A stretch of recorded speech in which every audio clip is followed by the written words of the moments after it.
Hello, everyone. Happy New Year. And welcome back to the Balanced Blonde podcast, Soul on Fire. If you're new to Soul on Fire, this is a podcast hosted by myself, Jordan Younger of The Balanced Blonde. And every week I have someone inspiring on who talks about basically what has set their soul on fire. It could be anything from wellness to the entrepreneurial life to spirituality to intention setting and hormones. Basically, people who are experts in their field and doing something amazing that I know that you guys will love to hear about. So thank you for being here. If you're not new to the podcast, welcome back. I love to have you here. And many of you have joined our Soul on Fire podcast tribe on Facebook.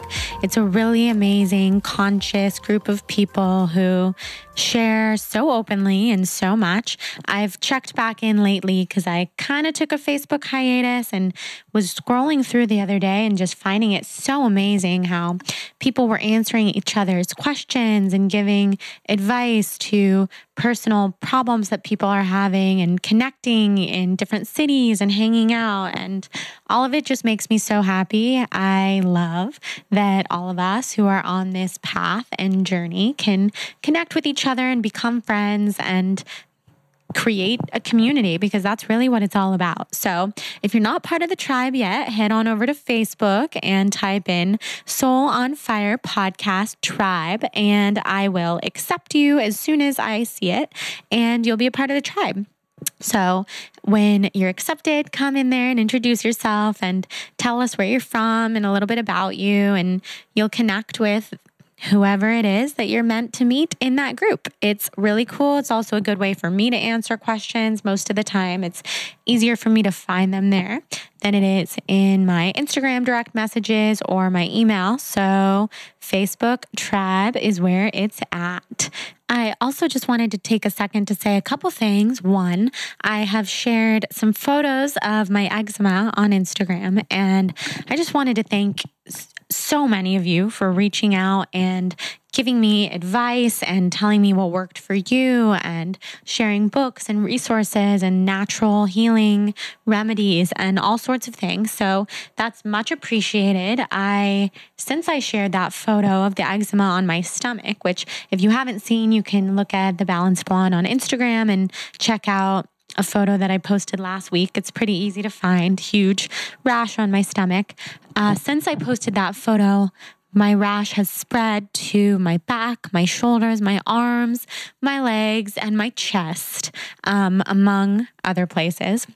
It's really uncomfortable.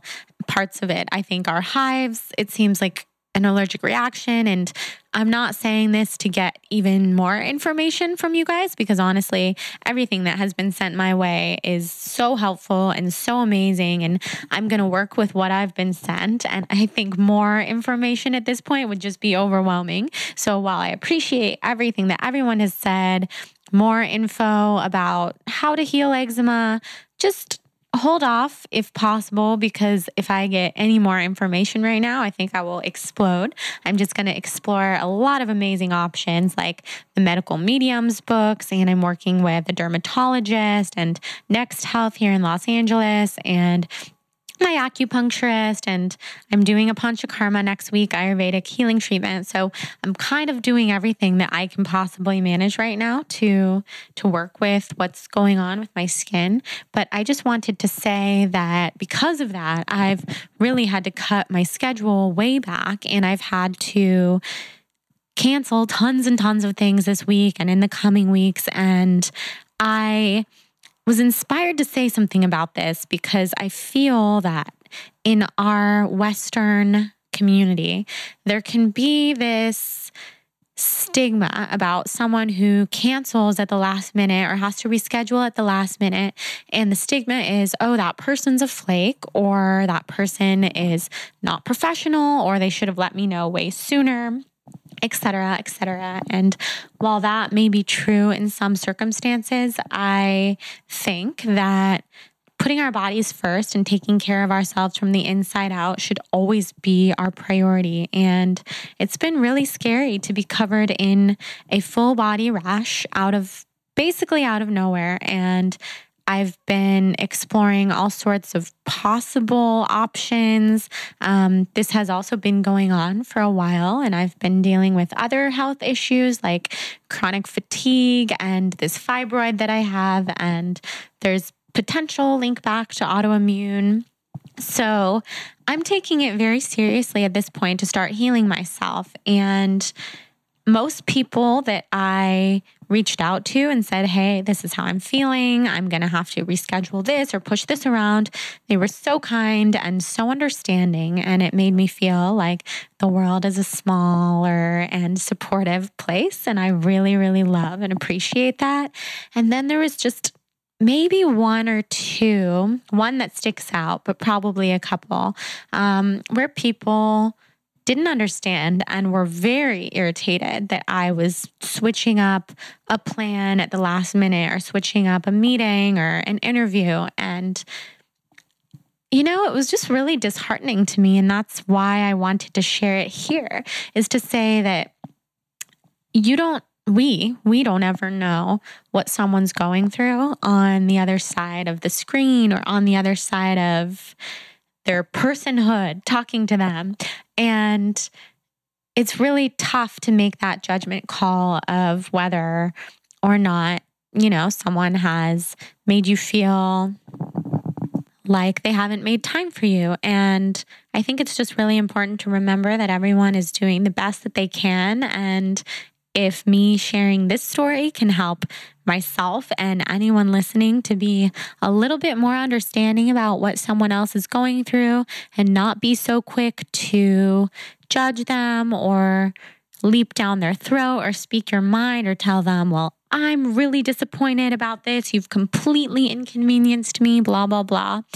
I just think the world would be a better place. And that's what we're here for. That's what this podcast is for. It's to raise our consciousness and heighten our vibes and connect us all as a community and friendship and people who are here for each other, who get each other on a soul level and can help each other grow and evolve. And I was just pretty disappointed by a couple different people's reactions to me feeling so sick and putting me in a position where I feel like they wanted me to feel really bad because I couldn't live up to the plans that I had originally made or the commitments I had originally made. But I'm not feeling well and I'm doing my best to take care of my body. So I know that that's a little bit of a rant and a little bit of a different way to start the podcast because I don't usually talk about that kind of thing here in the intro of a podcast. But I felt like it was really important to share because I am, on the flip side, so inspired by the people who have been so kind and understanding and gone out of their way to tell me, do your own thing until you feel better, and we're here for you, and you've got this, and take care of yourself because that's what's important. So that's what I will be saying to others when others have to reschedule with me or cancel a plan with me. It's always something that I personally will understand because things come up and our health is of the utmost importance in every single way. So I'm excited about this episode. I had my dear friend, one of my best friends in the whole world, Rachel Mansfield, on the podcast to talk about our intentions for the year. She shares all 10 of her very inspiring intentions. We talk about hormones. We talk about things that are on the horizon for both of us. And it was the perfect first interview of the new year for me to do because it was just so lax and low-key. She's one of my closest friends, so we can always just talk and have a good time. You guys will love this episode with her. She's fabulous. She's Rachel Mansfield on Instagram and her blog. If you have not checked it out yet, definitely do. And before we dive into the episode with Rachel, I wanted to thank our sponsor, Four Sigmatic. Four Sigmatic is a brand that I legitimately use every single day. And actually with my rash and with this eczema and everything else going on, I'm taking a minuscule break from it just because I'm kind of taking a minuscule break from everything that's not the most simple foods in the world. But I can still attest to the fact that when I take Four Sigmatic, I feel amazing. And Jonathan is also a huge fan of Four Sigmatic. So while I am on my little mushroom hiatus, he will be using up all of the packets and all of the tin powders in my apartment. So it will not be going to waste. And let me just tell you a little bit about what Four Sigmatic is. If you have not tried it yet, or if you haven't heard of it, you've probably heard of the mushroom trend right now. Their hashtag is on shrooms, which I love. And I actually just watched this amazing documentary that everybody should watch if you're interested in the magic of mushrooms and adaptogens. I believe it's called The Magic of Mushrooms, and it's on Netflix. Jonathan and I watched it the other day, and it made me so appreciative of Four Sigmatic and everything that they do. And the trend of medicinal mushrooms is basically into powder form, medicinal mushrooms that make you feel all sorts of things. Like they can make you feel alert. They can make you feel sleepy and drowsy. They can make you feel fired up. They can help your brain with radical alertness and meditation. In fact, it was said that Buddhist monks have been taking lion's mane for centuries to enhance their concentration and their focus while they are in their deepest meditations. So, a few easy ways to incorporate medicinal mushrooms into your life, in your everyday work life, or whatever it may be that you're wanting to incorporate them into, is I like to add their original mushroom coffee into 8 ounces of hot water and add some stevia and a splash of coconut milk. And it has completely replaced coffee in my life. So I haven't had coffee in maybe a month. I think it's probably been exactly a month. And crazy enough, I don't even miss it. I'm so enamored by the mushroom life. And the one that I'm going for a lot right now is their Chaga mushroom elixir mix, also known as force field in a cup, because it's caffeine free and my body is responding really well to caffeine free products lately and just existing the best off of caffeine, releasing from those jitters and feeling really natural and grounded. That's my work this year, to stay grounded and do everything in my power to fuel myself with grounding foods and beverages. So if you want to get your hands on some chaga, some matcha, some cordyceps, anything that Four Sigmatic offers, you can use the code BLONDE at checkout. That's BLONDE to get 15% off of any order on Four Sigmatic. That's FOURSIGMATIC.com. And use that code BLONDE for 15% off. So you guys will love them. Let's dive on into this episode with Rachel Mansfield.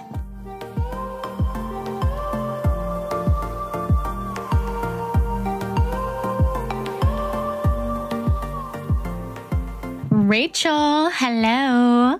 Hey, Jord. I'm so glad we're doing this. It's so fun to see your face and to catch up in a way that's also super productive because we can record the whole conversation. I know. I'm so excited. I wish we recorded our convo from like 2 weeks ago. We were on the phone for an hour and a half, and there was so much good info in that call. I know. That's what gave me the idea, because we were talking about so much stuff, from everything that we've been dealing with to how we want to approach the new year. And I thought we have to put this in a podcast. 100%. 2018 is the year of positivity, and we said goodbye to everything negative people, negative energy. Anything that wasn't serving us is so last year. Yes, it's so last year, not coming with us into this year. So why don't you tell everybody listening where you are right now, kind of paint the picture of what's going on in your life. The most glamorous picture. So right now, I am currently sitting in a bathroom because on the floor with a nice beach towel as a cushion, because otherwise my butt would hurt after like 10 minutes. And I'm in Florida with my mom and dad and Jord, and it's 30 degrees here right now, which is not really like the most Florida-ish weather. But we came down for New Year's, and I'm here until mid-January, and then my best friend's bachelorette party is in Miami. So instead of flying back and forth, I just kind of had an extended trip, and I'm taking a couple weeks out of the kitchen and out of my routine and not really like working out as much and just kind of blissing out, and was hoping to get some sun. But, at least I'm missing the massive snowstorm in Manhattan, which is so nice right now. And my dad is currently on conference calls in the other room. Jordan's working in the other room because he got stuck here because of the snow. So that's why I'm hiding next to my shower. But, it's fine. It's a blue marble and not really my style, but it's nice. Yes, it's not your usual white marble taken on a cloudy, rainy day in New York, but it's different. This is the year to embrace change. I think so much change is going to happen this year for us and for everybody listening. That's just the vibe I get every time I think of 2018 in a nutshell. And I don't know if you listened to my podcast last week, but have you heard of Saturn returns before? I just read about it on your Instagram caption, and I was going to text you and ask you what the heck that meant. And I'm like, maybe she'll bring it up on the podcast recording today. Yes. And of course I bring it up within like the first 3.5 minutes because I feel like you're definitely in your Saturn return. First of all, I think that I want to get like the information of what time of day you were born and like all that kind of stuff so I can look into your birth chart. Then we can find out if you are, in fact, going through your Saturn return. But basically, it's something that I talked about last week on the podcast. So people listening have heard of it if they've heard the Trevor Hall episode yet. And we discussed the fact that Saturn, every 28 to 30 years, although sometimes it can happen a little bit sooner than that, when it comes back to its original place between all the other planets, as it was when you were born. And because of that happening, it changes and shifts so many different things in your life. It can shake up anything from a health-related issue to maybe you're not very happy with your job or your relationship. Or for me, it's clearly a health issue with all of this eczema that I'm having and the fibroid and all the other health problems that I've learned about in my 27th year around the sun. And Trevor specifically talked about how his Saturn is in the house of Sagittarius. So that's the house of health. He experienced a lot of health issues. I believe my Saturn probably is too. I have to look into it. But there's all sorts of crazy stuff that can happen. And it's super fascinating. I think both of us are in our Saturn return right now. That's wild. I'll send you the info. I was born June 2nd at 7:30 a.m. around then. So early in the morning. Early in the morning. You're such an early morning baby. I could totally see that. And I'm like a mid-morning person. Like to me, waking up at 7:30 is relatively early. I'm like 7:30, 8 o'clock is my time, but I definitely like highest energy in the morning. I'm like most functioning until like 4 or 5 p.m. usually. Me too. Now I'm curious. Okay. I know. We'll have to look later. We'll have to look at your birth certificate and find out like the exact time, because that would tell us what your rising sign and your moon sign both are. I'll ask my mom. She'll be like, why do you need to know that? I know. I asked my parents the same thing. I got a photo texted to me of my dad holding out my birth certificate, wearing his glasses, and he looks so cute. And I just look at it every time I need to be reminded how cute and sweet he is, even if we're butting heads. It's the cutest picture ever, and he's so proud to be holding it. Oh, he's the best, Byron. Oh my gosh. I know. I love him so much. So I really believe that 2018 is going to be a huge year for change for so many of us, for you and I, and for everyone listening. That's just what's happening in the ethers. So with it being one of the first couple weeks of the new year, I think everyone's looking for a way to stay on top of their health and fitness goals. And I know that you wrote your intentions down, and I'm so excited to have you share them with everyone. I think it would be fun to go through them in a list. I would love that. Well, first of all, this is my first journal of sorts ever. I'm showing you via Skype, and it's like so cute. White. And I just realized, remember I told you my color of the year is white, and yes. my journal And I didn't even realize until I just said that. Oh my God. It's going to show up in so many places. It has like gold rim on the actual like pages. It's really pretty. So my first intention, I have 10 and they're not overly long. So I don't want to like keep going on and on because I want people to just have the main juice of the intentions. The first one is, so intention number 1, don't rush to the next thing, live in the moment and stay present. Should I elaborate on them or just read them? Yeah, we can elaborate on them and talk about them because I think that one's so important and something that is probably going to show up in so many different people's lives this year. Staying present is of the utmost importance. And I love that you made it number 1 because that's where it belongs.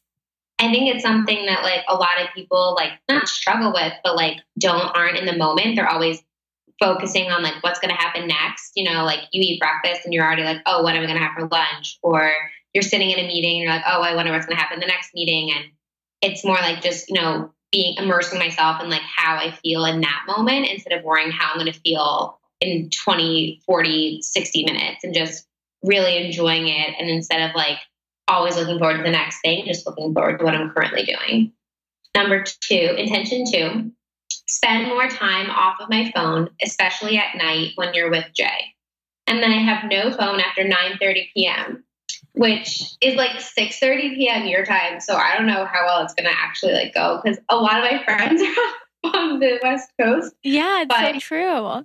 I think for me, especially, it's not just like texting. It's more like Instagram. Like I don't want to be on Instagram after like 9:30 at night when Jordan gets home around 7. And I would really like to put my phone away after that, which is hard a lot because during the day, I'm not on my phone that much. I'm either just like posting a story and then signing off and getting back to work, or like I'm never just sitting there scrolling. So but I want to find a time to scroll and browse because that's the beauty of Instagram. And that's something I need to remember.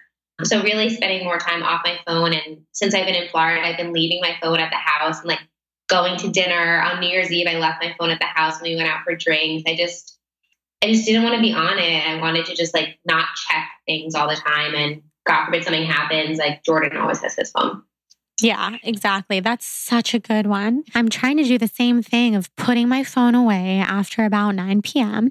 and sometimes allowing myself to text someone back or respond to someone like my mom or you or someone that I'm really close to. But it's so different than staring at a screen and scrolling on Instagram, checking email. I think it's so important to just get our bodies back into that natural rhythm of doing calming things before we sleep and not trying to get to that very last email just because we think we're being so productive.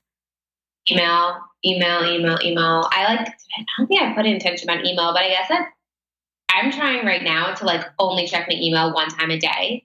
And I saw that was one of your intentions as well. It's not even something that I like, just like I've been trying to do that probably since like the fall, like only going on in the afternoon. And yeah, sure you deal with this as well. Like a lot of brands give me a lot of like backlash for not responding within like 12 hours. And if I respond to an email at like 4 or 5 p.m. and then it's like the next morning at like 10, 11 a.m., they're following up. And I know. Isn't that nuts? Ready. I get that. I have that experience too. And I kind of put it to the test in Bali because I didn't really check my email at all. My computer crashed, which I think I told you while I was there.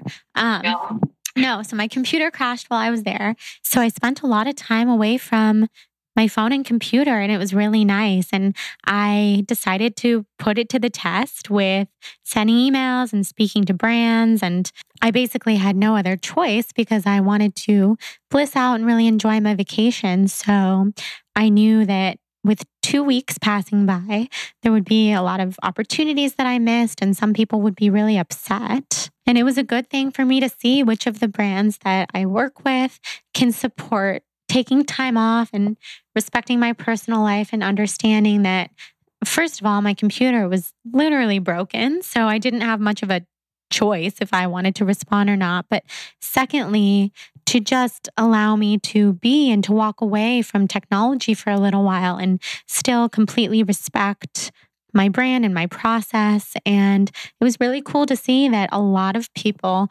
really supported it and said, good for you. We don't want to bother you. Do your thing. And we're very inspired by that. Well, and also, we don't want to work with a brand that's not going to understand like your personal life and taking some time off. And also, you almost don't want to set the expectation that like you're quick to reply. And yeah, I mean, like I could sit on my email all day, and I used to do that and reply within like 5 minutes. And then I was just a really cranky person all the time because I felt like I was only having conversations with people via like Gmail, and it's a lot, and email is a lot in and of itself. And in my opinion, email stresses me out more than Instagram does a lot of the time when it comes to just like the amount of messages and emails and things to respond to. And I think that it's important to remember that while we both love what we do so much and we want to try and impact people in a positive way, we're not changing like the world in a sense where it's so big that things need to be responded to within 10 to 15 minutes. Like the likelihood of something being able to be responded to 1-2 days later is perfectly acceptable. And when you're on vacation, when Jordan and I went to Maui in June, 10 days I didn't check my email. I was the happiest person ever. Yeah. I felt like so immersed in conversations with people, like made human interaction even better. And then I also realized like I delete email from my phone, so it's never even on my phone. But when I first did that, I realized how many times I pressed the email button. And it's like, it's almost like this, like, what do you be waiting for that's on your email? Like, what are you missing in your life that you're expecting to come through via the little blue mailbox on your phone? Like, clearly something bigger going on if you're checking your email that much. And I'm talking to myself. Yeah, no, I totally agree. And isn't it crazy to see how much more present you are when you're not checking your email? Because that's how I felt in Bali, like just not looking at a screen and coming back. I landed on like a Wednesday night and went straight to an event the next morning. It was like I guess it was like a lunch thing, but it felt like the morning to me because I slept until like 11. It was so confusing coming back. But I showed up and people who I see all the time kind of like barely recognized me because I was so happy and I was so light. And you know me, I'm always happy and like try to be in a good mood if I'm in public around people. But people were like, oh my God, like I don't recognize you. Kelly Levesque did not recognize me. Someone who I see like daily. I ran into her in Whole Foods the morning that I got back and I was like, Kelly. And she like dropped her stuff and she was like, I didn't even know who you were because you look like you lost 10 pounds. You look like the weight of the world has been taken off your shoulders. And like, I didn't lose a single pound. Like it was totally just a shift in my mindset, which is so crazy. And it gives that like glow on your face where like you just feel better. You look better from the outside because you feel so much better internally when you're just disconnected from any type of like technology in that sense. Exactly. So finding that balance is important because everybody listening is probably like, okay, but what if you have to check email? What if you have to be on your phone and your computer? Then of course do that. That's what we all have to do. We just have to find that perfect balance so that you're checking it during the workday and then you have your evenings to yourself. Well, then also and I just thought of this when you were saying that, like from a reader or consumer perspective, when they're following a lot of different like bloggers and influencers in the space, I always put myself in like the shoes of, because I still use so many other people, like literally as a reader. And like, I get such FOMO and like fear that I'm not doing something that's like enough, or I'm not having as much fun as this person who's like storing that they're having a blast. And it's like, why do I want to keep watching something? Like, it's like bad TV sometimes. And I'm sure I'm guilty of making someone feel that way when I'm like opening a package or like eating something delicious. And they're like, oh man, here I am eating this like cardboard sandwich. And like, you want to look at something and feel good about it. So it's good to just like take a time off. And if you miss something, who cares? Like, yeah, I think that's so true. That's kind of what I came to with not checking my phone or anything in Bali. I didn't look at anybody's stories pretty much ever. If I did, it was just a handful of people who really lift me up and make me feel really good when I look at their content, like you or a close friend from home or something like that. That was the only thing that I ever looked at. And it was so liberating to not compare myself to anyone or anything or what someone else is doing, what I'm not doing, what I am doing. And it was something I wanted to carry back with me. My third intention does correlate pretty well with the second one, which is start non-digital projects that connect you with others and build your brand. So I'm not going to say what the examples are in parentheses because some of them are still a little bit of a secret, but basically I want to start more projects that are offline and don't rely on Instagram and don't rely on my blog. And while though obviously I'll link together because my brand is one unit, it's going to be things that aren't just like something you see on a screen. It's going to be something that either it's something you go to or something you look at or just you eat or something, and just really immersing myself in being involved with people like physically, I think is really important, and not relying on Instagram and the digital space so much for a living. I think it can really take a toll on someone. That is so good. I noticed that you made a Facebook group, and I love that because it's just taking the emphasis off of one platform and just expanding your reach so that if Instagram ended tomorrow, you would still have your Facebook group and a way to connect with people. And I think more importantly, what you're talking about is just off the screen entirely. But I think even on the internet, just kind of expanding from one platform to multiple platforms can feel really good, just to be like, okay, I don't have to rely so heavily on this one app. It's so true. And I mean, I know you have a group, like my two other friends who have podcasts have a group too. And during the podcast episodes, I kept, like, I feel like I hear your voice in my head after I'm like listening to a podcast, which I'm sure other like listeners can relate to. Like, I like still hear what's going on. And then I kept hearing other people having these like Facebook communities. Like, I don't need a podcast to have a Facebook community. Like, I can just make a Facebook community so people can either talk to each other or they can ask me a question and I can get back to them so much quicker and easier than it comes to email. DMs I gave up on a year ago, so that's like no chance. And it's just so much better to be able to like, someone to be like, hey, I have a question on like your favorite protein powder, and I just have to comment and like link to it. It is so easy and it's amazing. And it's literally just called the Rachel Eats Tribe. And it has over 1,000 people in it. I just started it a week ago. So I'm like people, hi. Yeah, they're coming. They're flocking. Because people, I think, are just wanting to connect in one form or another. And something that's so nice about a Facebook community or group versus just an Instagram, or I shouldn't say just an Instagram because Instagram's amazing, but in a Facebook community, people can talk to each other, which is really nice because it's not all about one person. It's not all about you responding. They can also connect with each other, which I think is so cool. So nice. Okay, number 4. Oh, anyway, in number 3, one of our non-digital projects was one of our ideas that we thought of that were revitalized. Oh my God. Okay, that is on my list too. I'm so excited. I think this is going to be the year to figure that out. I know. I think that would be amazing and such a game-changing idea. Like unreal, and no one else is doing it. So, well, I think when I come to New York in like 3 weeks, we can have a brainstorming session. Yeah, I'm so down. Okay. Number 4 is travel to new places you haven't been before and immerse yourself into their culture.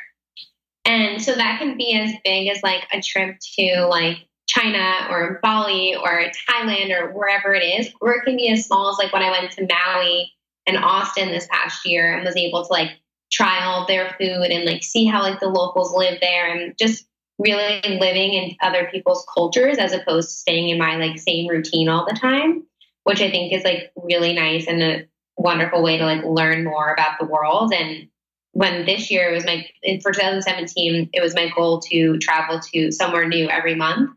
And I successfully did that, which was amazing. And I got to see Portland, which I had never been to, and Texas, and we went to Arizona and got to go to parts of California I never went to. And it's just so magical to be able to see all different types of people and all different types of food, and especially go to all the different Whole Foods in all the regions. Because I know, it's not fun. Except for when you're here, Erewhon, because Erewhon is even better. It's just the best in the whole world. It's so good. I'm dreaming of that salmon collard green wrap and their cauliflower thing. It's so good. So good. Well, March 3rd, I'll be there and we'll go literally that day. I cannot wait. Yes, I go every single day. Actually, the place that we're looking for, because I told you that we're moving soon. We are literally planning the neighborhood based off of the new Erewhon that's opening in Santa Monica. Oh my God, I love it. Because we can just walk there every day. Just make life easy. So much easier. You don't have to worry about a parking spot. You can just go right in. It's so much easier. And I still haven't tried that bread, the paleo bread everyone talks about. Yeah, it's really good. I can't necessarily eat it because I still have to be grain free, and it has other types of grains. But paleo bread. What kind of grains in it? It's paleo, but it has trying to remember. I'll take a picture of the ingredients and send them to you. Yeah, I'm so curious. Well, we'll see. Number 5 is surround yourself. I love this one. Surround yourself with positive people and clear out any negativity. So this past year was a huge learning experience in terms of people and activities, and even things that I eat or drink that make me feel good and make me a more positive person. And I've completely cleared out any negative energy or any negative people. If there's people that I just felt weren't serving me well or weren't making me feel good about myself or kind of bringing me down, it's cleared out, and I don't want to surround myself with people that aren't going to make me feel like myself or make me feel like I can be like myself. And it can be really toxic to have friends or anyone that you feel self-conscious around, and that just eats you up and eats your heart, and you don't want that type of feeling that you can't be yourself around anyone. And also just doing activities that I don't want to do or that I don't think serve me well. And that can be workouts or for example, I don't really like high intensity workouts. So if I was invited to an event or a class with a friend to do that and it just isn't good, goodbye. There's no reason I need to do anything that I don't want to do. Yes, that's such a good one. And we're on the same page about that times 1,000, because the negativity just isn't worth it. And it really just creeps up under our psyche and causes us so much pain. So I love that you say that, because something that I've really tried to do over the years is to really let go of toxic people who don't make me feel good, because I also want to save everybody and collect people and be oh, it's okay. I don't feel totally myself with that person, but also they're not so bad. I could deal with them. I'll be their friend. They don't have a lot of other friends, or I'll always rationalize it. And it's just not worth it. It's not something that I want to do anymore, because it's just, like you said, it takes a toll on you, and it also takes away from the space that you have to have positive connections with people. And our time in life is so limited. Each day, we can only focus on so many people. We can only spend time with so many people and catch up with so many people. So why would you fill your time with someone who doesn't make you feel good when you could fill it with people who make you feel amazing? Exactly. So that's a huge thing. And my mom always told me, so I was little, that you'd rather have a few quality friends than a lot of half-ass friends. She phrased it a lot better than I just did, but I'd rather have a quality crew of people that I love and adore and can count on than have a lot of different people, because I'd rather establish more meaningful relationships. And I also think now, especially that I'm married, I'm I have Jordan, I have my family, and a few close friends, and sure, there's a lot of people I'm like great acquainted with and love them. And when we go to events and stuff, it's great, but it's just nice to have like a small crew of people that love and adore you. Exactly. You'll love number 6. Do more yoga and meditation each week. Woohoo! I love it so much. I'm so excited. I joined a yoga studio down here for 1 week of like unlimited classes. Yes.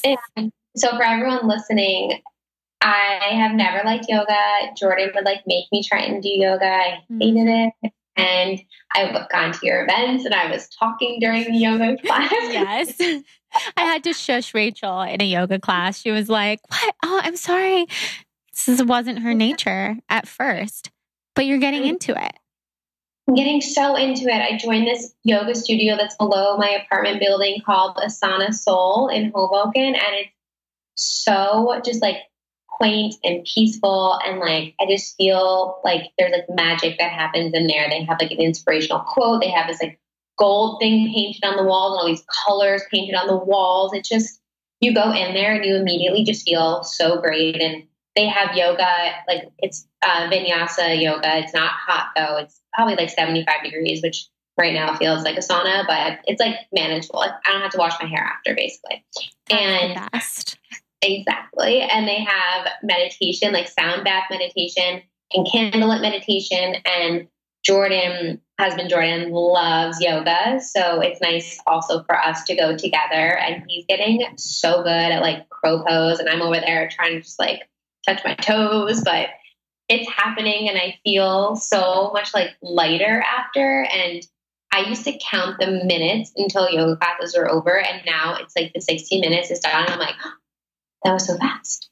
That was like the quickest thing ever. And Shavasana is my favorite pose, but because I can just lay there and because also, and I'm not even saying like I'm lazy and annoying, but when other classes, when like if the time's up and you have to like lay there and stretch and whatever, I'm like bolting out of there because I'm just like, I'm over this, I'm bored. Now I'm like craving that moment of silence for 5 to 10 minutes or however long it is in the class. And they rub the oil on my temples and rub my shoulders. And it's like, I love you. This is amazing. Yeah, it's so magical. I'm so happy that you found a place that you like, that speaks to you, because I think it's so important to have that, just that haven that you can go to and unwind. It doesn't have to be about getting the most hard exercise or like the most sweating bullets. It's so much just about having a sacred space for yourself. Exactly. When you come, I want to take you there because I was just going to say, it sounds like the kind of place that I would love, with the oils at the end. Shavasana is the best. Makes me so happy. They play this like instrument thing. It kind of looks like an accordion, but it's like on the floor, and they have, I don't even know what it's called, but it's so cool. I know what that is. I don't know what it's called either, but they use one of those at Tantras here in LA. It's so beautiful. I'm going to take you there in March. You are going to love it. And I told you this, I did my first Bikram yoga class the other day. Holy shit, that was insane. Like, oh my God. Bikram's crazy. I used to be really into it, and I'm sure probably some people listening are really into it, but for the most part, it is not something that I would recommend to people who are looking to get into yoga, or who are looking to, even like, if you like to sweat, I get it. I like to sweat too. But there's places like Core Power that keep the room like 85 degrees. And with the body heat, it gets so hot still, like you'll be sweating bullets. But 108 degrees is just not that healthy. And then you get dehydrated and headaches. And the person who started Bikram yoga is like not a good person. He's had issues. So it just, I feel like it's phasing out. I think it's going to be kind of in the past soon. That's really good to know, because when we went, I brought my dad. My dad's never taken yoga before, and we all went, Jordan, my dad and I, and later that day, we were like walking around a store. And it was like we went up to the class at noon and we were in the store around 3, and I felt so sick. And I drank so much. I felt so nauseous and sick. And it was from like being in the heat for an hour and 15 minutes and then just like not feeling good after. Like it really took a toll on my body. Like I love sweating, but like I don't like sweating that much. We did a class that was 80 degrees yesterday. George was like dripping and I was like warm and sweaty, but like not in comparison to Bikram. And I really liked that better. Like being a little toasty and like I still felt like I got a good sweat, but I wasn't like killing myself doing it. Yeah, it's a huge difference. Plus in Bikram, it's the same 26 poses every single class. So after you do it like a handful of times, you're like, this is so boring. You could master the poses technically, which is the exciting part to some people. But to me, I don't like to know what's coming next. Not every single time. Well, that's what keeps like, I guess, vinyasa a lot more exciting is that you just are doing so many different types of flows that it keeps my mind busy because I don't know what's coming next. Exactly. I like a lot. Number 7 is focus on becoming someone's taking a shower. Oh, hello. That just got off. Okay, now it's not as bad. It's probably good. my mom. It takes her 3 hours to dry her hair, so she has to shower with ample time. Oh my God, I love your mom. I saw that picture of your whole family on your story yesterday, and I was like, oh, I love her parents so much. Well, George's family happens to be down here at the same time, which wasn't planned. So we got together for dinner a couple times and we like barbecued yesterday and it was so fun. It's nice to have both. Our families are very like similar, but we live like an hour from each other. So we don't all get together all the time, but his family comes to my grandparents for Christmas Eve. And we usually try and get together and say like once every other month or so with just our parents and us. It's so fun. That's so fun. So the next one has to do with like hormones and preparing my body for when I want to have children, because as my readers know, I've been dealing with hormonal issues since April of 2016. And it's been it feels like it's been 2 decades. But at the same time, I'm like, oh my God, how did it already get to a year and a half that I still don't have a period?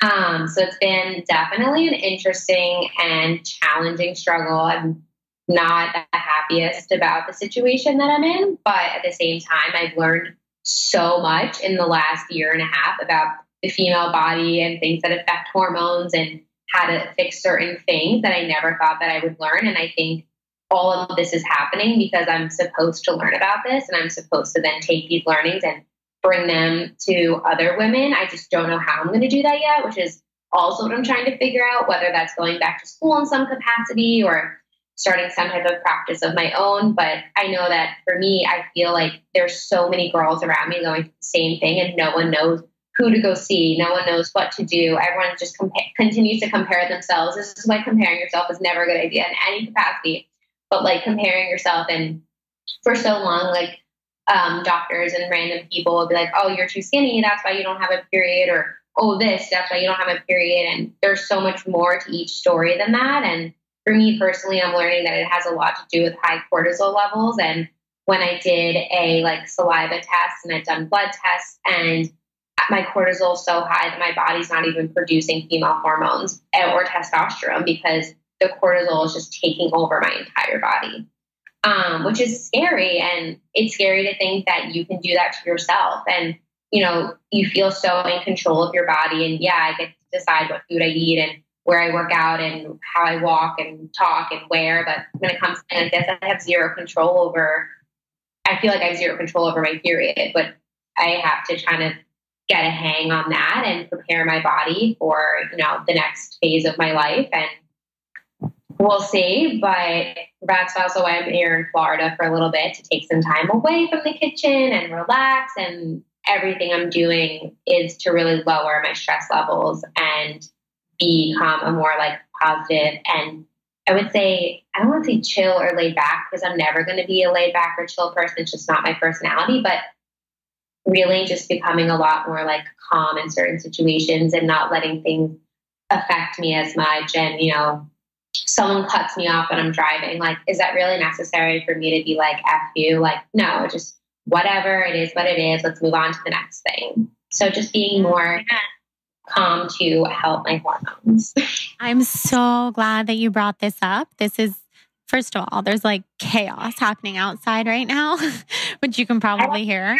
No. You don't hear it? Okay. Well, it just passed. Yeah, that's what you hear. So I don't know, something's happening in Brentwood, but they passed.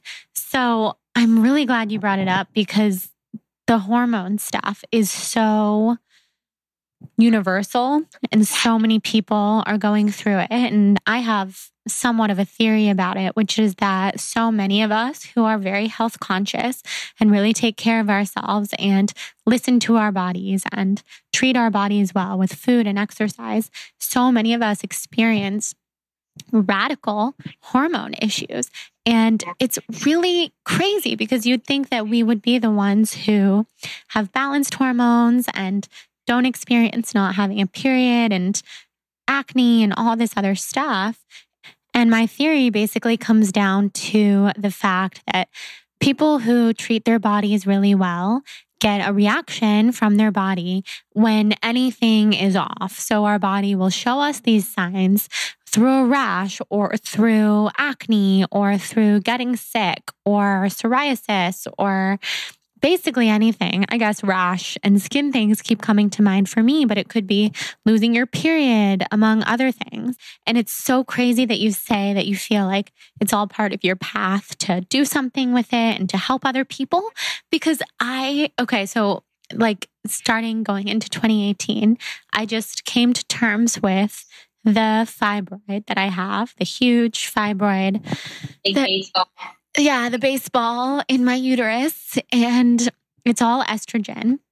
So it's basically the opposite issue of you. I have so much. The yin to my yang. I know, we literally are. We literally are each other's yin yangs. And with all this estrogen in my body, it's so frustrating. And as you know, I have this rash and like everything comes back to the hormones, which I learned in Woman Code. Thanks to you for highly recommending that book. And I feel like it's just such a part of my path to go through this so that I can help other people.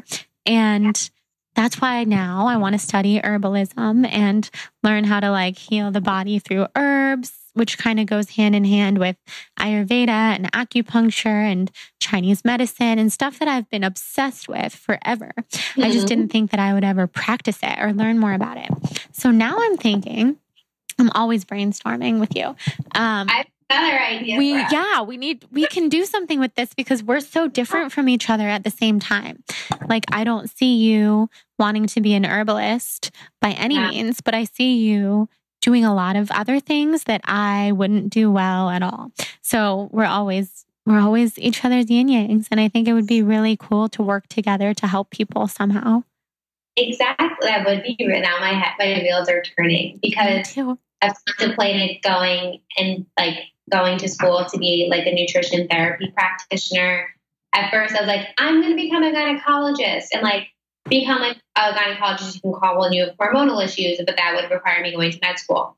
So I don't really know how likely that would be, but I want to find something that could help, that could lead me in a way to help other women go through this. And when I think about it in another way, something that I know I'm struggling with personally is that you feel very alone in this. And I am very, very open in the fact where I talk to like my mom and dad and Jordan about this, and I talk about it on Instagram and on my blog, but I feel like I've been looking for like a therapist for female hormones, and like there's a lot of like infertility specialists, but I'm not looking for that. Like I'm looking for like someone to talk to who's knowledgeable, but who can like help me figure out what's going on, like a support group of sorts and something that could help you feel less alone. So I don't know, but I have so many ideas. And I mean, I've been doing acupuncture for like 2 years. I took herbs during it. And like, for me, nothing is moving the needle when it comes to, and also finding that balance of like solving something holistically and then solving it using more of a Western medicine approach and finding something that works in the middle. And right now I'm seeing Dr. Lippman, which I know you and Lauren had spoken about on the episode. I was like, when you said my friend, I was like, oh man, I think that's me. I know. I was like, the only reason that I was so cryptic about it was because I first was like, oh yeah, she's seeing him for all these hormone issues. I was like, I was trying not to then say who you were. And then Lauren was so like, Rachel Mansfield. I'm like, yeah. It's okay. I scream it from the rooftops. I'm like, yeah, another period. It's fine. But yeah, me, I'm seeing Frank, and the thing that, well, there's many things I love and admire about him, but he isn't just like going to solve me with or holistic supplements. Like he will bring in actual drugs as well when needed. And I think that like also carrying that perspective into helping women is great, because I think that we can get carried away when it comes to not ever taking antibiotics and not ever doing anything. And I recently, this could be TMI, but I recently had a really bad UTI, and I was not about to not have taken antibiotics for that. And the second I told Dr. Littman, he's like, no, absolutely. Like you should be taking it for something like that, because there's a time and a place to solve something with like supplements and things. And there's a time and a place to solve things with actual medicine, because that's what it was created for. And I think that in our space, people get so carried away and almost have like, we can get carried away with having like organic food. We can get carried away with solving things in only a certain perspective, which we learned at Revitalize with I'm totally banging on her name, but the woman who had cancer and felt that she was like the face of health, which is, I feel like sometimes I just feel like such a fraud, because here I am like promoting feeling like your best self, creating healthy recipes and showing my like active lifestyle, but like I'm still don't feel healthy and whole because I'm missing such a big part of my life, which can be hard. It is hard. I know. I feel that way too.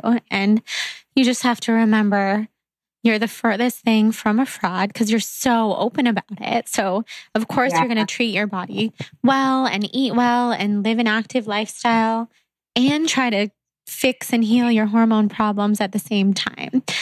I go through phases of like, I feel like I should put the rest of my life on hold until all of this is figured out. But that's not realistic either. Like we have to just live our life, be in the balance and do all of it. So I think it's just real what you're going through. You're still a healthy person. It's just like out of our control issues that kind of, once we finally pinpoint the root cause, won't be out of our control, but until then, it's so hard. And it's true what you said about Western medicine and how important it is to strike a balance between healing things naturally and going to an actual doctor, as I've learned with my horrible eczema, which I recently shared on Instagram and my blog. And I lifted up my shirt and showed it to you. And you've seen it in person in Arizona when it was just horrible several months ago. And now I have to use a topical cream, which I'm not entirely happy about. And I feel like my dermatologist doesn't even begin to understand the root cause of the issue. So I know I have so much to figure out and so much to dive into, which is why I'm so excited to learn about herbalism and keep treating with acupuncture, but also use the topical cream so that I can get rid of my symptoms, because sometimes you just have to. Yeah, that's why it's good to have that, like, again, a balance of both, and knowing that like, no, an antibiotic itself isn't just going to, or whatever the drug isn't just going to solve all your problems. Like you need to look into that and look into what is actually causing that problem and do a combination of both. Yeah. Because that's like the way, at least that's how I would personally approach a situation like that, you know? And for the record, I think you would be such a good nutritional therapy practitioner. Thank you. Like, I see that. You said that, and the intuitive psychic part of me went, yes. Oh, man, thank you. I was talking about it this morning with my friend, too, because I want to look into it. My really good friend was an NTP. She's the woman who, one of the co-founders of Bonafide Provision, the bone broth company. So she was an NTP. So she's been helping me a lot with my hormonal issues, too. AK, like, she listens to me when I vent about anything. She's amazing, and you'll love it. So I had never met someone that had the same birthday as me, and like ever. I've never heard of anyone having my birthday. It's never ever come up. I know people will have like June 1st, June 3rd, never June 2nd. I'm sitting next to this girl, her name's Alex, at dinner, and we were talking how our birthdays had just passed a couple months ago. Turns out we have the same birthday. That's amazing. Because we felt so connected, and then we found out the same birthday, and I think that we look kind of alike. Like I'm very tall, but like she's so cute and like petite. but we have the same coloring and like the just still very like similar personalities and just vibe really well. And then when we found out our birthdays were the same, I'm like, well, that makes sense. Yeah, you guys were meant to know each other, meant to be in each other's lives. I love that. Love the birthday twin thing. Yeah. Intention 8 is fuel my body with things that make it feel good and eat and try new foods. So this past year was like really crazy for me when it came to my body and skin, like reacting to certain things that I hadn't been used to in the past. I found out that I'm highly allergic to strawberries and raspberries and goji berries and basically any like red berry thing.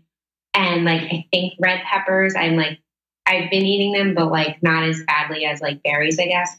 And recently, like cauliflower is making me feel really ill. And one of my favorite drinks is giving me a rash all over my stomach. What is and it? Kombucha. I don't know if you've heard of it. No, I knew you were going to say that. That's awful. Yeah. So I wasn't having kombucha for a couple of months because I was told I had like candida, like yeast overgrowth in my gut. And so I stopped having it. And then I started having it again a few months later and was like downing it and would have it like every day. And like, it was just something, a lot of sugar and yeast for my body to handle. My days of kombucha are never over because I love it so much, but I can't have it every day. Like it's going to have to be something I have 2 to 3 times a week max. But when I was drinking it every day, it was over Thanksgiving. I have a picture I can send it to you of my stomach. Actually, doesn't look as scary as your rash because you were in a league of your own in that rash. But my rash was wicked. Like it was bad. And then I cut out kombucha and I didn't have a rash anymore. So I basically want to focus on having food and drinks that make me feel good. But at the same time, finding that balance because I don't want to become afraid of food. Because I love kombucha and I don't want to shut that out of my life. And I love strawberries too. So it's like kind of finding that balance on how I can handle it. Yeah. And trying new things. So trying new things. I'm all about it. What? Oh, we are the worst at that. We are so routine. We have our go-tos, like same foods all the time. I have a few ideas for things that you could try that you probably haven't tried that I think you would really like some Ayurvedic type of recipes like khichdi and like Indian dishes that are so good for gut health too. I would love that. So it could kind of help with what you were dealing with the excess of sugar and the excess of fermented foods. That's the only thing I can have fun with right now, food-wise, is like spices, because I do have to be so careful too. But different spices make things so much more exciting. So I'm just really embracing the Ayurvedic culture and cuisine. And it also tastes so good. It does. And I listened to your episode on Ayurveda twice. And I feel like I learned so much from it because there's taking another shower. Do you hear that? I hear it, but it's totally fine. I can hear you. Quiet. Okay, as long as apologies for the background noise, you guys. The thing that I've been learning the most is that my body definitely craves like warm and comforted foods as opposed to like raw food. Like I'm not meant to eat raw vegetables and juice and salad all the time. Like I'm meant to have like warm and nourishing foods with spices and things that just make me feel good. Mm-hmm. Actually, at the Asana yoga studio, they had an Ayurvedic woman. I don't know what her correct title is, but someone who specializes in that was there. And we were talking, and she was talking about like how I should put more cardamom in my desserts and cinnamon to help balance like blood sugar levels. I mean, cinnamon's in every single one of my desserts, even when you don't need cinnamon, because I like that it stabilizes your blood sugar level. But I really not. You have to tell me more about those recipes. Yeah, I'll send you a bunch. I'm doing another panchakarma in a week and a half. So, oh my God. Yeah. Oh yeah. I don't think I told you that. I'm so excited. So I have 5 straight days of complete panchakarma, relaxation, only eating khichdi, and just being so kind to my body. No phone, no computer, no communication whatsoever. Like, I don't even think I'll see Jonathan, even Where though do you stay at your apartment? I'll stay here in my apartment, but I'll go to the Ayurvedic spa every day for like 4 or 5 hours for the treatment, for lunch, and then come back here.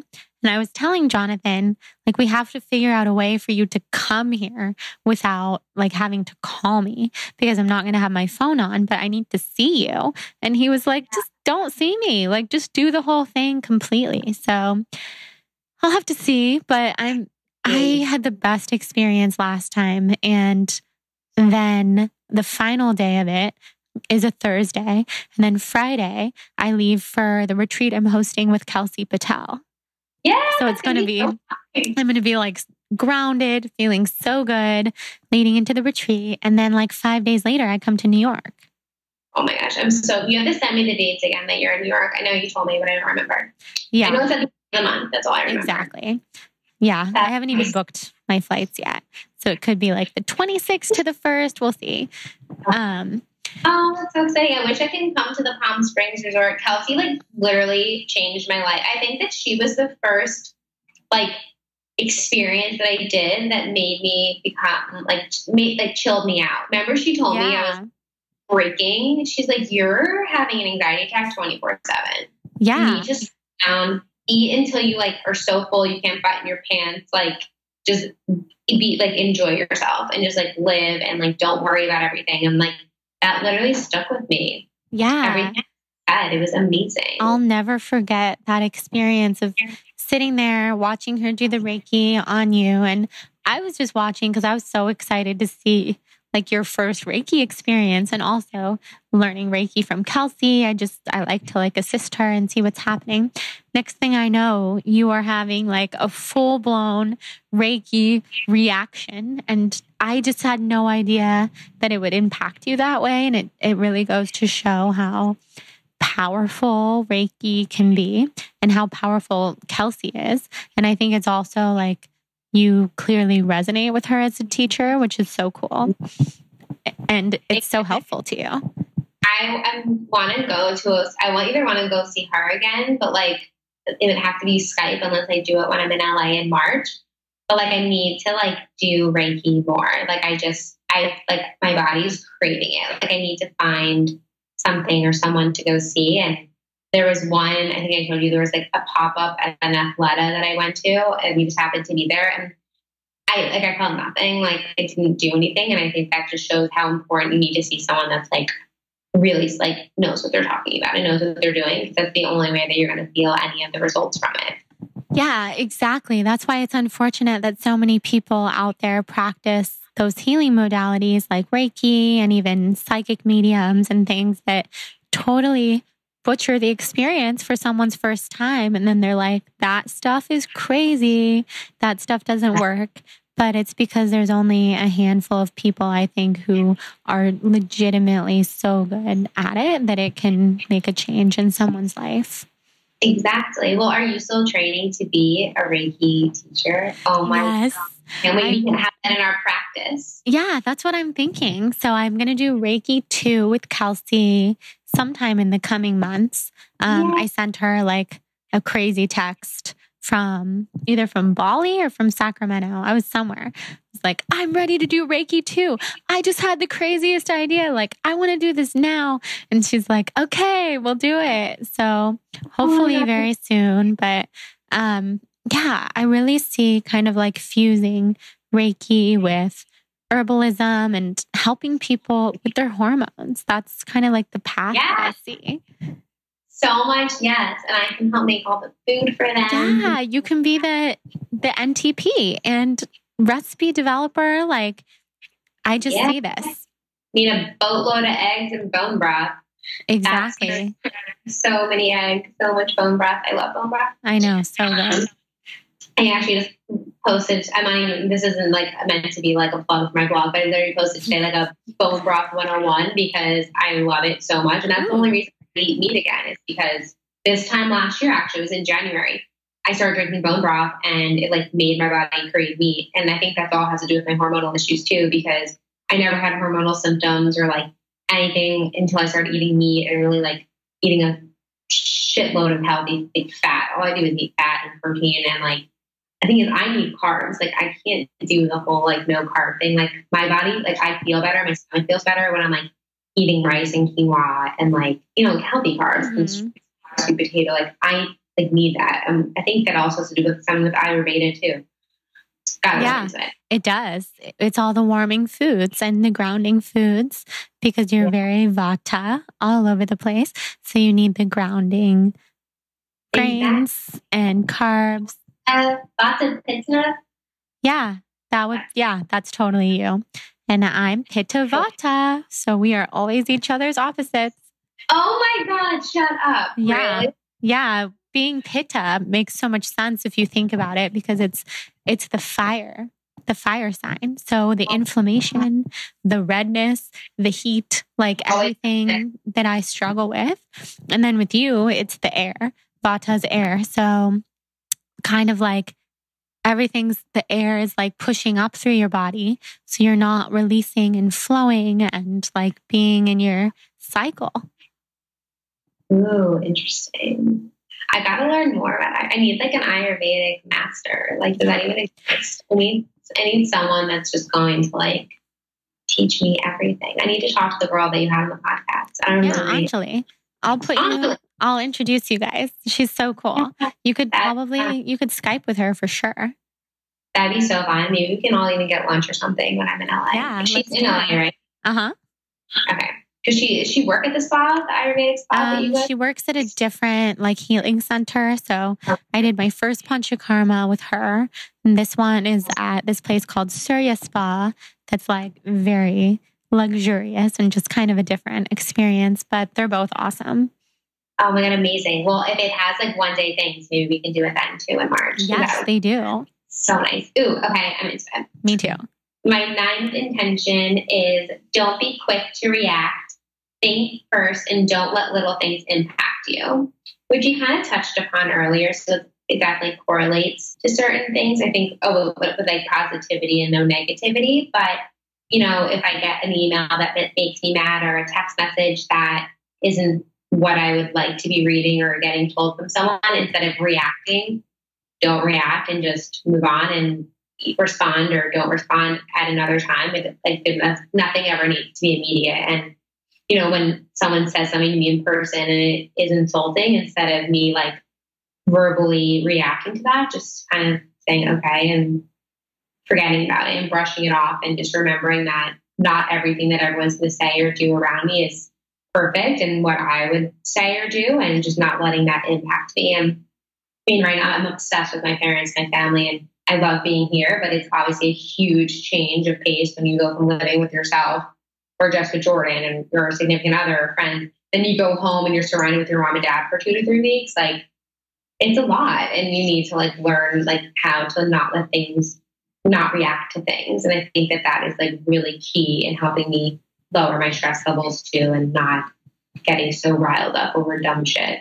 Yes. Oh my God, that reminds me of a funny story that you'll appreciate. When I was home for Christmas, I was like, my whole family was there. So it's Jonathan's first time in Sacramento. We're staying at my parents' house. My sister, her husband, and their 2 kids were staying at my parents' house. We have like my other sister and family in and out of the house. So it's very chaotic. It's Christmas. And first of all, I'm used to living by myself. And like mostly with Jonathan, but I also live by myself in my own space with Hudson, who's like perfectly asleep in the windowsill right now, looking so cute. And so I'm home, and this was actually on Christmas, and I was making your paleo cookie cake. So this all comes full circle because of course it comes back to you and that recipe, which was so good. Okay. My favorite recipe ever. So good. So first, I was ready to start making it. I was standing in front of all of the ingredients and had everything laid out perfectly. I was so ready.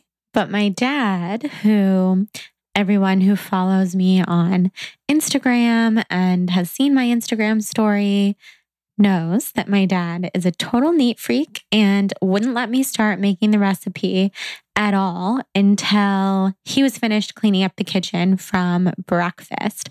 So I was pretty frustrated because I wanted to make this recipe. I had all my ingredients out and I was just ready to do it. I'm used to living alone and not being told when I can and cannot use the kitchen. So I'm kind of standing there just being like, Dad, are you serious?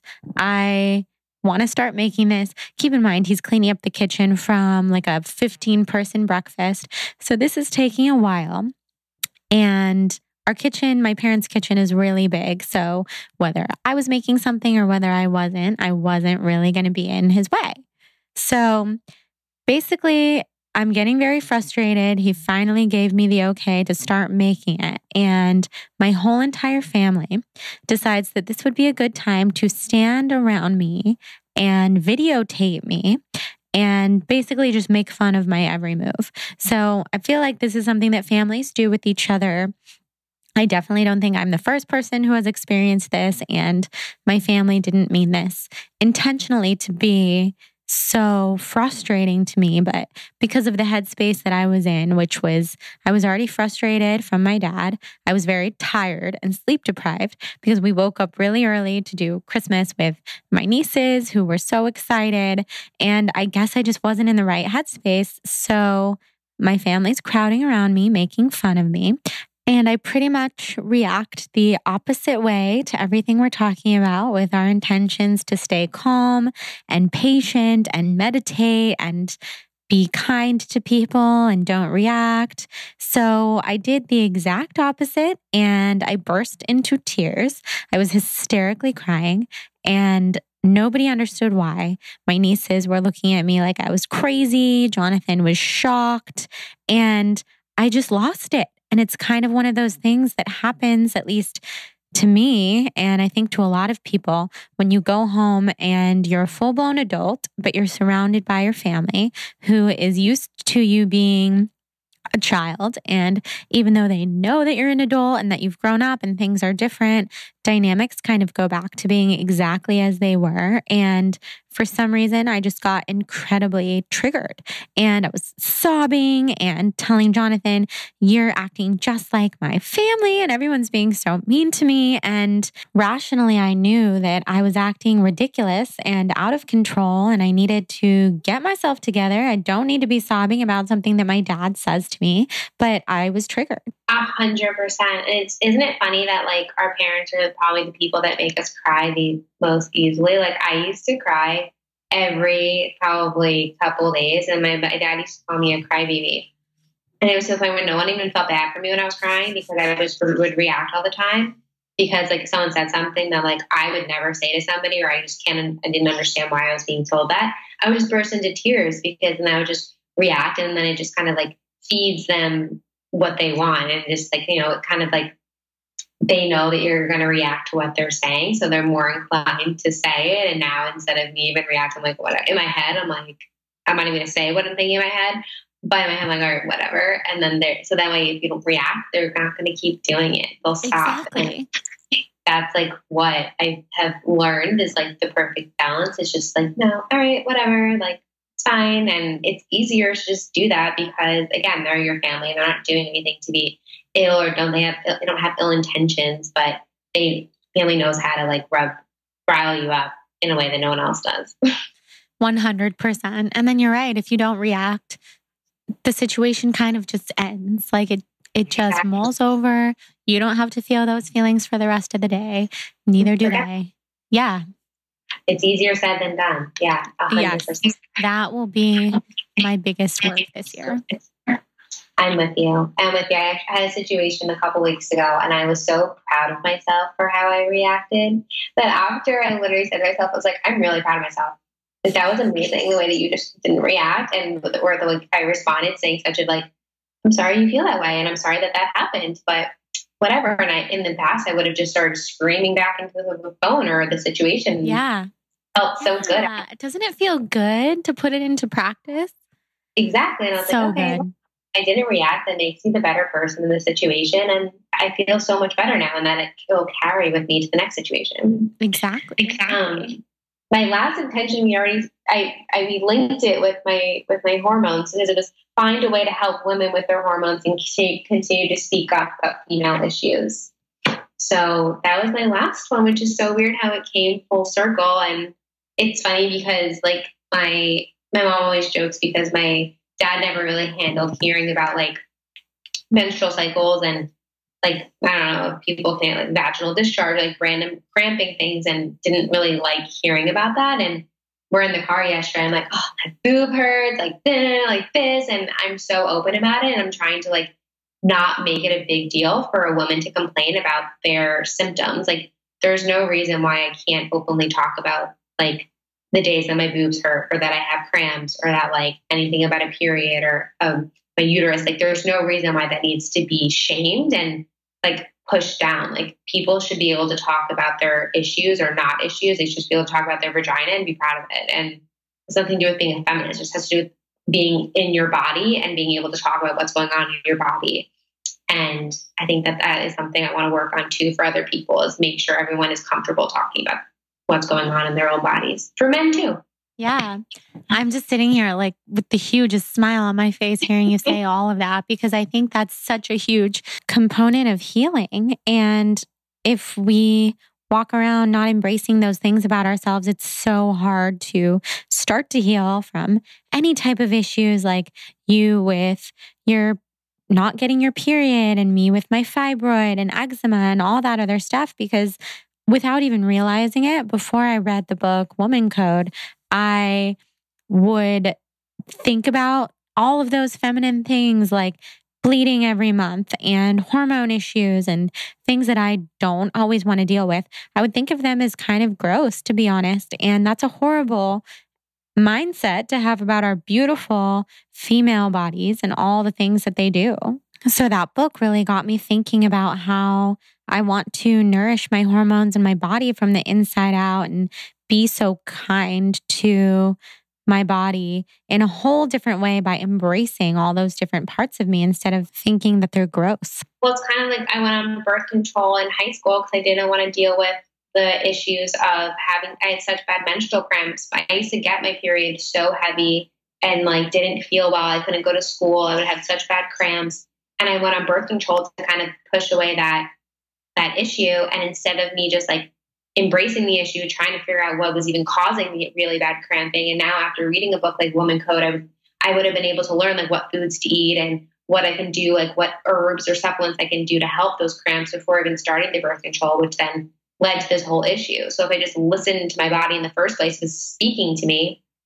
Granted, I was like 17 years old, so I didn't know what I was talking about. I was just too worried about like having a good time. I was like, whatever, like the pill sounds great.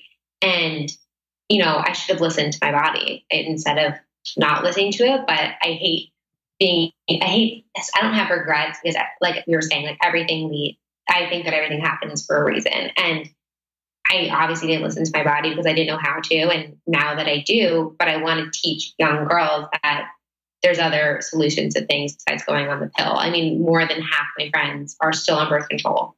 And like, are you learning nothing from what I'm going through right now? Like, why are you still doing this? I know. But I think Woman Code should be required reading for every girl. And not only that, I think there's so many people, even highly educated people, who have no idea how the pill is affecting them long term, or how not getting their period is not a good thing. Like so many people are very happy. I really like how you have taken action this whole time since April 2016. Is that what you said? Yeah, I would say since January, like I did acupuncture in April 2016, but I would say since January 2017 is when I was like really like, you know, I incorporated the meat again, bone broth, and started seeing like more of like functional medicine doctors for this and really trying to figure everything out. But so like, I guess you could say technically a year, but I haven't had my period since being off birth control in 2 years. Yeah. I'm glad that you've been taking action the whole time, because that just means you're going to get back to balance sooner than you would, way sooner, if you weren't taking action this whole time. Where I read about people and I know about people who are like, I don't get my period and I'm so glad because I don't have to deal with it. Like, what about your body? It's not functioning the way that it wants to. No, and I don't mean this in like an old fashioned way, but like the female body is here to produce children. Like we're meant to be able to hold a child in our bodies, and if your body's telling you it's not ready to do that or it's not able to do that, there's something wrong. Like whether that's fixable or sometimes it's not fixable, which is really sad and unfortunate, but that's there's something going on if you don't have a period. And there's something going on in my body. That's why I don't have one. And it's weird because a lot of the times lately I'm learning that after you have your first child or any child, your whole body as a woman resets and your hormones start from the bottom zero, from the ground up. I'm like, can I just do that again? Like, I would love to just hit the reset button and being able to start from the bottom and like know what to do to fuel my body and make it feel good and nourish it and care for it. And obviously fluctuating in my weight when I was like middle school to high school to college, going up and down and up and down, and like eating too much and not eating and everything. That all plays a toll on it. It's like, and looking back, it's definitely made it a lot more challenging than it should be. Yeah, absolutely. It's one of those things where you realize that all the choices in your life that you make add up and build up, and they don't go away. And it reminds me of when I would juice cleanse constantly. And if I had known that the repercussions of constantly juice cleansing would still be with me 4 years later, where they're manifesting in hormone issues and fibroids and all sorts of other problems in my body, I would have made much different choices. When I was kind of convinced at the time that not eating enough and not fueling my body properly were only going to give me issues for the time being and not lasting for years and years and years, because it all adds up. Or I hope I would do things differently. You think like you're doing that to your body and you're trying to, but like, what is the ultimate end goal? It's almost just getting carried away with the challenge is like what most people, they love that they're pushing their body to the last minute, but like, what is the end goal? Like when you want to be your perfect weight, what's going to happen when you're there? Like, are there balloons going to come out of your body? You're going to be so happy, like whatever, everything's going to be perfect. Like, no, like being a certain weight or percent body fat or having a certain look or it's not going to do anything. You just have to feel good. And if you feel good about yourself, that's when you know you're at that not perfect, but you're at that happy place for yourself.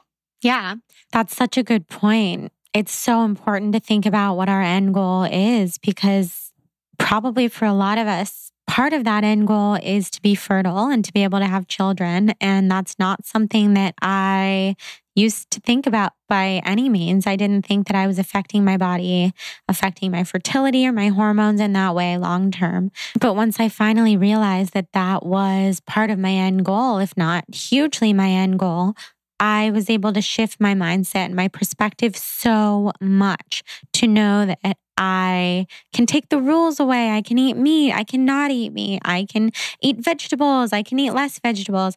I want to have a lot of kids and I want to be able to do that. Yeah, lots of them. I want like 5. I know. Yeah, lots of kids. Lots of babies. I do want 5. Really? I want 4. Actually, I more so want 4. It's like, we can't fit in a car. I'm like, I'll get an SUV. I'm not, oh my God. That's such a Jordan comment. He's so pragmatic. So is Jonathan. Jonathan's like, how about 2? I'm like, how about 4? Yeah, exactly. I think we've landed on maybe 3 or 4. I mean, we don't know. We just talk about it because it's fun. But we'll have to see what ends up happening. The universe will tell us. Oh, I love it. Well, I can't wait. We're going to have super cute babies. So are you. Our babies are going to be best friends.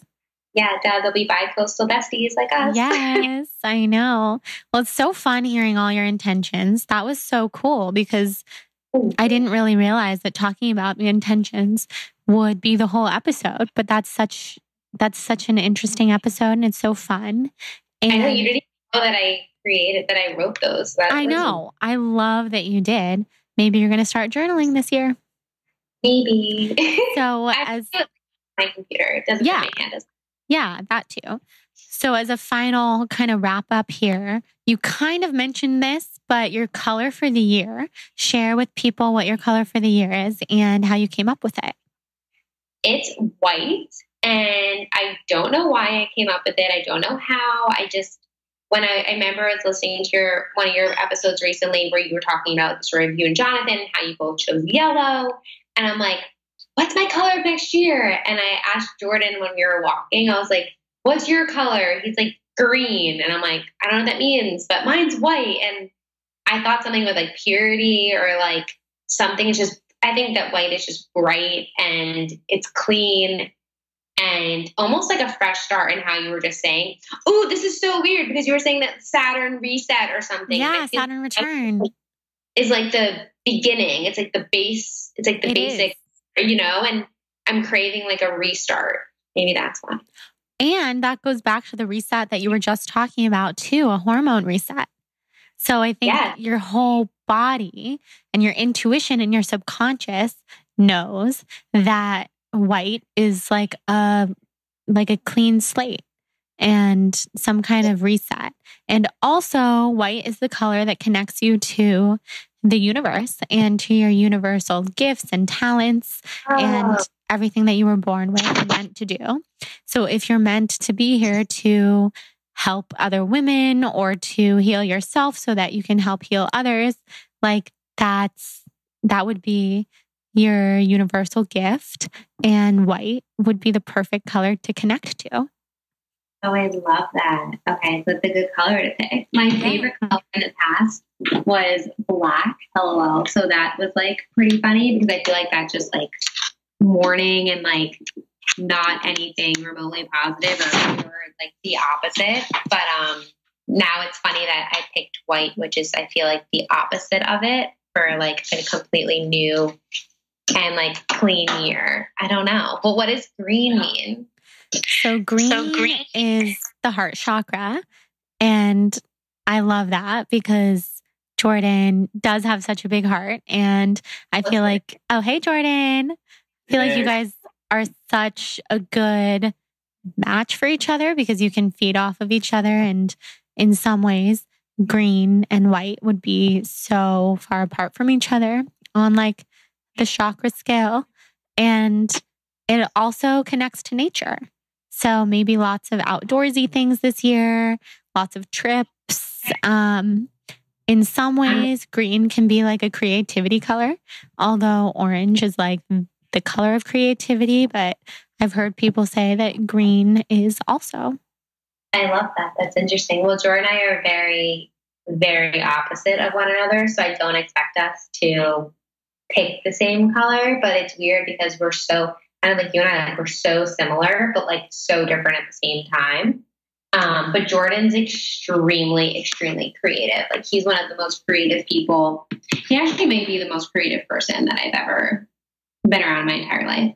Like when it comes to and recipes and like, he's so crafty. Like he just makes stuff up off the top of his head and he can fix anything. Like he's kind of like, you give him like a little tool, he'll like build you a castle. Like he's crazy. That's amazing. So does he come up with some of your recipes? No, but for an exciting project that I have, I do have him, helping with that. He's good with like savory recipes. So, and like eggs are his specialty. Like he taught me how to like fry an egg and like make a sunny side up egg, a jammy egg, like anything egg related. Jordan taught me. And he just like makes things look good. Like, I don't know. He has a natural, like artistic eye. His parents own a flower shop. So his mom is like really, really artistic. So they're just like, he's good at like putting together a floral arrangement and a lot of things that like most men aren't typically like good at, but Jordan's just Jordan's the type of person where he touches something and it just turns to magic. Like he's just good at it. He's good at everything. That's such a good quality. I know. He's a gem. I always tell people all the time, even if people weren't married, I always say he's the nicest person that I've ever met. He's just like kind, which doesn't really exist, I don't think, in that many people that are just genuinely kind. Yeah, it doesn't. I wish it existed in more people, but it's true. He does have that. You can tell when you're around him that he has that kindness, and it's just so genuine. Yeah, he's a very pure breed. Yeah. So good. Yay, I love it. Me too. I was going to say, weren't you in the beginning of every podcast episode? See, I hear you in my head. You always ask everyone what their color is, but we just spoke about it, so never mind. Or what color? What's your favorite color? Well, that would be different than the color of the year. What color do you feel? Well, sort of. What color do you feel best represents your energy right now? I don't know. My favorite color is black. Like, that is my favorite color. I don't know why. Like, everything I wear is black or gray. But I think that my energy right now, I think it's white too. Yeah, it is. It probably is, because I feel like, I don't know. I'm very simple. Yeah. Minimal. You like those neutral colors? Black, white, tan, to like literally anything that's like, I love blush. Yeah, all the neutrals. I'm not like very the opposite, because I don't wear enough neutrals. Oh my gosh, no, I own all black and white and neutrals. I was saying, a bachelorette party next weekend, and I have to get like an outfit to wear because I have nothing to wear to a Miami bachelorette party. I don't dress that cool. And I went to the stores today, and I'm like, all I find is black anyways. Why do I even try to find something that's remotely outside the box? I know. That's going to be fun though. It will be fun. I just have another idea for us too. We should put Jonathan and Jordan on a podcast episode. Yes, we should. That would be so fun. Is he coming with you in March? No, I tried. He can't come. He has work. We can do it on Skype. The two of you can be in one place. We'll be here, and the four of us can Skype. And it would be really interesting to ask, like, what's it like to date someone who shares so much of their life online and is so open and so connected to technology. I feel like they would both have really interesting things to say. I so agree. Let's do it. Okay. And I think Jonathan would much rather come on with Jordan and you than by himself, because like I have to drag him to come on the podcast, just him, because he's very private and he likes for our relationship to be like very sacred and very private. And clearly I'm the opposite, but he's rubbed off on me. So it's been nice. But anyways, Rachel, since we didn't really talk about like what you do or your blog or anything, tell people where they can find you, how they can reach out to you, how they can talk to you, all that good stuff. Yes, I love that. So my blog is rachelmansfield.com, and all of my social channels are Rachel Mansfield as well. It's basically Rachel without the E in it.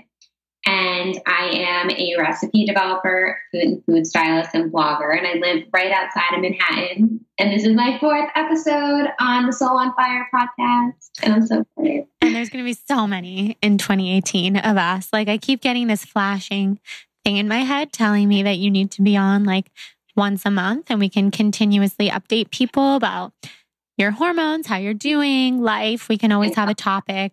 So actually, if everybody listening has a topic that you would like to hear us talk about together, tell both of us or tell one of us, and we can do an episode about it. That would be so fun. I love it. And I also want to plan a couple of yoga retreats this year. That's my other intention, or that's really a goal.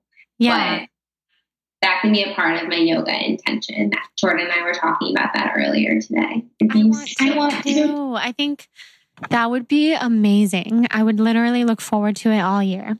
We could try to make it. Oh, wait, you had a conflict in June. Well, we'll try to figure something out. Yeah. Well, we'll figure it out. June might be able to work because we'll go to Revitalize together. Yes, we'll go to Revitalize together. I'm planning my whole Kauai retreat around being able to go to Revitalize. So Mind Body Green, if you guys are listening, that's how much you guys mean to me. We had so much fun last year. Well, maybe we could do it in Kauai. We'll connect on the next step. Yeah, for sure. Well, thank you for coming on the episode. We'll just say bye to you here, and I'm not hanging up with you. But say bye to the listeners. Bye. Thank you for listening. Talk to you soon. XO. All right, guys. Thank you so much for listening to this interview with Rachel. She's so inspiring, and I'm so glad that she shared her intentions for the year with us. If you haven't created your intentions yet, you can just feel inspired from what Rachel shared. And you can also head over to my blog, thebalancedblonde.com, and check out my intention setting 101 post that I did. It breaks down all the tips and tricks for how I like to write my intentions for the year. So also thank you to our sponsor, Four Sigmatic, for offering the code BLONDE for 15% off of all of your products. You guys can use that and you'll fall in love with Four Sigmatic. I completely promise you that. And I also wanted to remind you, if you feel inspired to rate and review the podcast, then you can send me a screenshot of your rating and review to Jordan at thebalancedblonde.com, and I will send you my blogging tips and tricks document that breaks down all of the top tips and tricks for starting a blog and making it your business and eventually a very flourishing career. So if you feel inspired to rate and review the podcast, I would love that, and I will send you my blogging document. And otherwise, thank you so much for listening to this podcast. Tell a friend, hang out with a friend, spread some love today. I hope that you feel inspired and ready to take on the day or whatever time of day it is where you are. Sending you guys so much love, and thank you again for being here. We'll talk soon.